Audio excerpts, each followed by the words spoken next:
Oke, stop, stop, stop. Kalau kalian mengira ini adalah video mendayu-dayu yang isinya tentang curhat kesepian, maka kalian salah besar.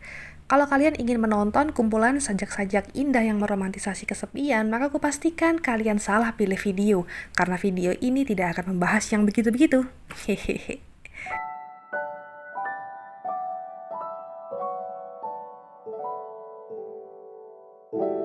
Dulu aku selalu merasa bahwa aku gadis paling kesepian di muka bumi. Aku merasa bahwa tidak ada orang peduli padaku, tidak ada yang bisa mengerti aku, tidak ada yang mau mendengar isi hatiku, tidak ada yang mencintaiku. Aku selalu terjebak masa lalu, dan aku merasa sangat sulit menerima kehadiran orang baru. Namun saat ini aku bisa memastikan bahwa seluruh hal yang kurasakan saat itu adalah salah besar. Oh ya, bagi kamu yang sedang mengalami hal itu, kurasa kamu sangat beruntung bisa menemukan video ini. Karena aku akan berusaha menjadi temanmu dan membawamu keluar dari situasi menyedihkan itu.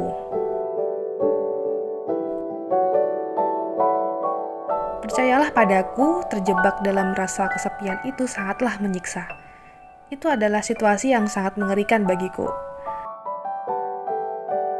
Rasanya seperti diikat, dibungkam, ditenggelamkan ke dasar laut terdalam tengah malam, lalu dimakan ikan paus, dan terjebak di sana. Tapi kamu juga harus percaya padaku bahwa perasaan itu bisa sembuh dan benar-benar hilang. Kita bisa keluar dari situasi itu dengan selamat, dan kita akan menjadi orang yang jauh lebih baik. Ketika kamu terbelenggu rasa kesepian dan dalam hal ini sudah parah dan mulai mengganggu pola pikir serta aktivitasmu, yang harus kamu lakukan adalah sampaikan apa yang sedang kamu rasakan kepada orang terdekatmu, misalnya ke orang tua atau saudara. Ketika kamu merasa tidak ada orang yang bisa mengerti kamu, sesungguhnya bukan mereka yang tidak bisa mengerti, tapi mungkin kamu yang belum bisa menyampaikan apa yang sedang kamu alami dengan baik. Memang ini sedikit sulit, apalagi tidak banyak orang tua yang peka terhadap kesehatan mental anaknya. Tapi kamu harus berjuang untuk menyampaikan kepada orang terdekatmu.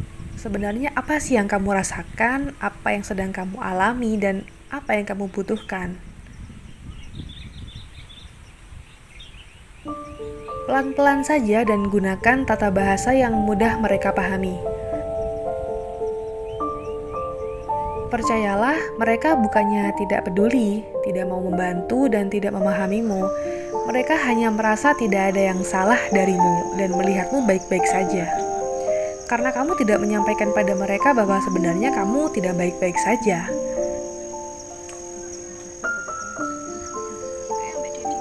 Jadi coba deh mulai mengobrol pelan-pelan dengan orang-orang terdekatmu. Yuk, bisa yuk, pelan-pelan pasti bisa. Selain itu, ketika kamu sedang merasa kesepian, jangan pernah memutuskan untuk menikmatinya. Karena itu akan membuat kamu semakin larut dalam perasaan mengerikan itu. Jangan pernah meromantisasi hal itu, karena akhir-akhir ini kan banyak sekali lagu-lagu dan film-film dengan tema yang mengglorifikasi rasa kesepian. Dan ketika kamu menikmatinya, kamu akan semakin setuju dengan penderitaan yang kamu rasakan. Rasa kesepian yang membuatmu hancur itu akan semakin tervalidasi, dan lama-lama kamu akan menganggap hal itu normal. Bahkan kamu akan menganggap itu hal yang keren.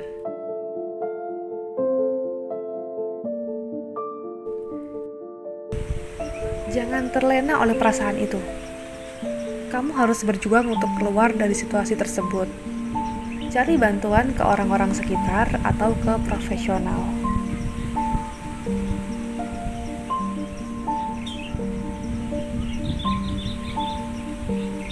Pada dasarnya memang pengalaman yang dilalui sejak kecil telah mempengaruhi cara pandang, sikap, dan cara seseorang dalam mengambil sebuah keputusan.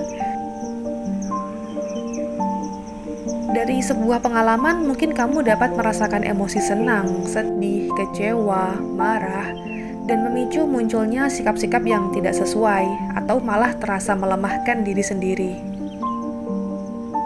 Rasanya pasti sulit sekali bagi kamu untuk mengubah sikap orang-orang di sekitar yang terasa mengecewakan.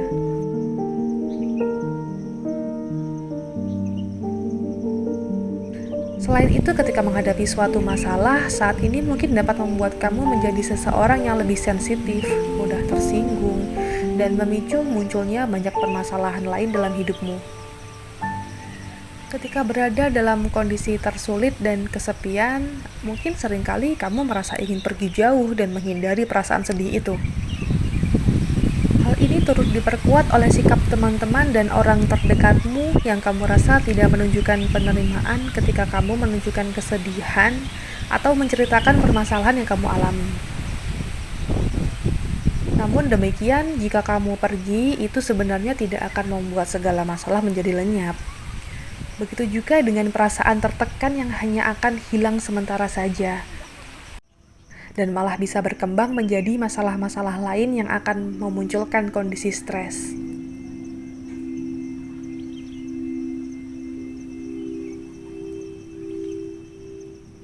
Sebenarnya orang lain tidak mempunyai maksud jahat kepada kamu. Seringkali mereka bermaksud baik, namun mungkin tujuan mereka bertentangan dengan keinginan kamu.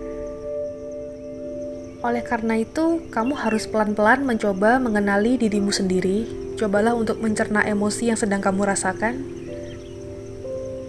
Coba perhatikan lebih dekat orang-orang di sekitarmu. Ketika kamu merasa putus asa, sedih, marah, kecewa karena seseorang, coba untuk mencari alasan hal apa saja sih dari mereka yang membuat kamu merasakan hal itu. Sebaliknya, ketika kamu merasa bahagia, senang, damai, bersyukur, cobalah untuk mencari alasan hal apa saja dari mereka yang membuatmu merasa bahagia. Kemudian, sadari juga apa yang sebenarnya kamu inginkan dan kamu butuhkan dari orang-orang di sekitarmu. Mulailah untuk mengenali kebutuhan diri sendiri, memahami dirimu sendiri. Sebenarnya apa yang kamu butuhkan dan kamu ingin orang-orang di sekitarmu melakukan apa untukmu. Maka belajarlah untuk berkomunikasi dengan baik. Belajarlah untuk menyampaikan sesuatu dengan jelas. Ketika kamu merasa butuh bercerita dengan orang-orang terdekat, cobalah untuk dapat lebih asertif dalam menyampaikan keinginan kamu. Cobalah untuk lebih terbuka mengatakan apa yang kamu rasakan dan apa yang kamu inginkan. Hal ini turut membantu orang-orang di sekitar kamu dalam memahami dirimu dengan lebih baik. Jangan tiba-tiba marah-marah, menyerah dengan kondisi, lalu semakin terpuruk dan terbelenggu rasa kesepian yang semakin menjadi-jadi. Yuk, mulai belajar jadi dewasa.